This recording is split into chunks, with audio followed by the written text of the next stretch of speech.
Hey everybody, it's Jillian here, and most of you know who I am, but I do um, connect with a lot of people where we've never met before. So if you don't know me in person, I'm a dietitian and a momtrepreneur, and really love to connect with fellow moms and working moms. And I wanted to go live on my personal page today because I put out, maybe 10 or 15 minutes ago, a survey to my fellow working moms to find out what the real cost is to being a working mom. And I just listed out some things um, that I remember as being some of the words or phrases that gave me a lot of stress, and some of them still do. So if you don't know my story, I've been working. I've been a dietitian for about 11 years now, and I have a 7-year-old and a 4-year-old little boy, two boys, and for the first 6 years or so, I was a full time working mom. And, I'm sure like many of you, I worked more than 40 hours on some of those weeks and a lot of late nights because that's just kind of how it is in the workforce. And I was introduced to the entrepreneurial world about 2.5 years ago and started to realize that, it actually is doable and possible to have this thing called time freedom. And I started to really notice that I was often choosing my job over my children. And it wasn't really what I wanted to do in my heart. My children have always been the most important thing to me, as I'm sure a lot of you can identify with. But a lot of times I felt like I was choosing my work over my children. And when they're sick, sick day was really the top of the most stressful thing in my life at the time because if they were sick, it's really stressful to have to call out because, not only are you trying to call out, and I had gotten to the point where I was out of time off, out of vacation hours. So a day off meant I wasn't getting paid. But there were colleagues that, of course, rightfully so, they were having to pick up the slack and getting upset about it. So it was getting to a point where, I wasn't able to call out anymore. And I started feeling like, if I had to send a child to school sick, or my husband often didn't have as much flexibility as I did because he was already at work by the time we got out of bed. He works at 5 a.m. in the morning.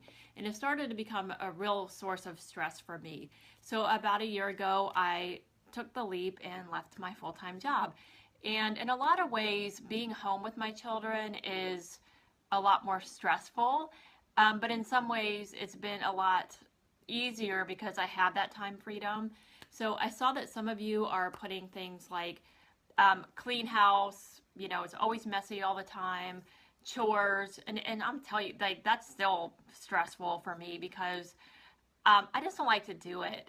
And I think I don't know very many people that enjoy cleaning. I have a couple friends that enjoy cleaning and they've made it a business, and power to you. One day I'm going to hire you because I just don't like to clean. Dinner is another one that a lot of us moms don't like. And I joke about it, but really I'm kind of serious. Like, do they always ask what's for dinner at 5, 6 p.m.? Do they always have to have dinner? I hate cooking it. Even though I'm a dietitian, it's not my favorite meal to cook. What's some other ones I put up there? Daycare cost.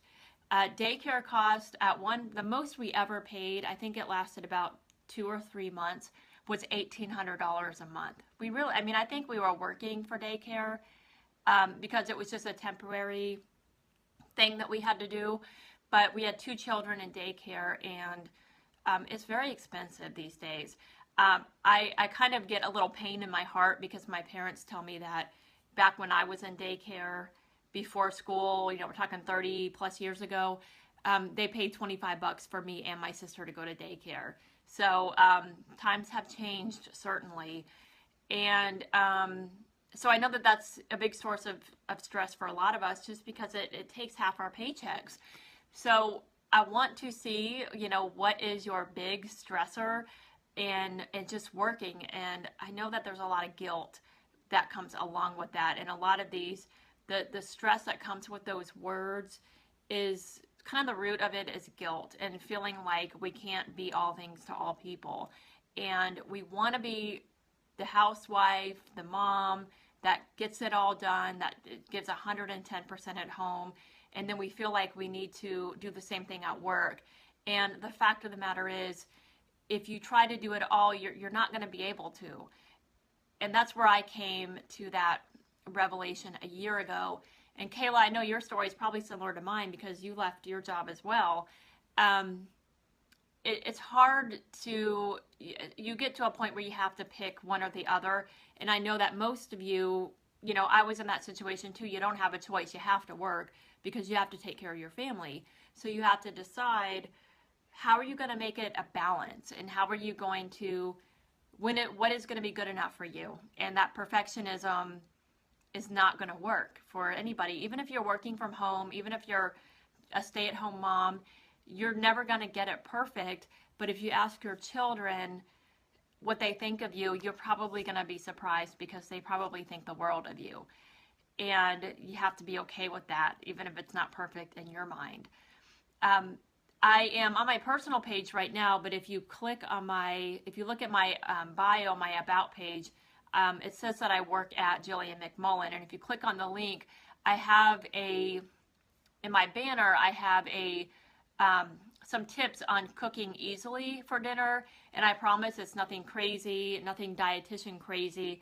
It's just things that helped me when I was working, but continue to help me now, because children don't eat just anything.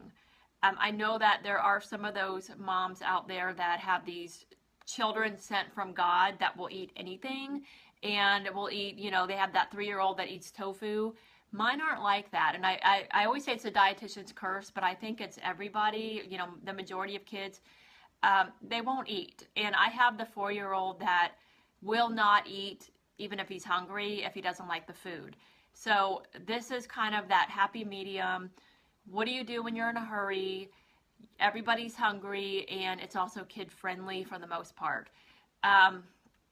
Yeah, in Kayla, my 4-year-old won't even eat PB&J that I make. It has to be those pre-made Uncrustables. He's that bad. And I've just now gotten him to the point where he'll eat the purple ones, because before it was only the red ones. So, I mean, he's very picky. He's getting a little bit better as he gets a little bit older. And my 7-year-old has gotten to a point where he'll at least try everything. And last night he actually ate cabbage, and before he would gag on it. So we're getting somewhere with my older one. But, so finding those happy mediums, but also making it so that you don't go crazy. And over the next coming weeks, I'm going to go through those 10 words and any other words that you add. Angie put laundry, and I can't believe I forgot that one, and give you some tips on how to make these easier, and so that they're no longer a huge source of stress or anxiety in your life. Because being a working mom, whether you're stay-at-home or working out of your house, is not easy to balance. So the first one I'm really tackling is dinner, because that's what I do. I'm a dietitian, and so that's the easiest one for me. So head over to my page, click the link, and you'll get it in your email. And I would love to hear in the comments too any ideas any tips or tricks that you have done that have helped you as well, because we can all help each other. And I certainly could use your tips and tricks. So have a great afternoon, and I look forward to hearing from you all. Take care.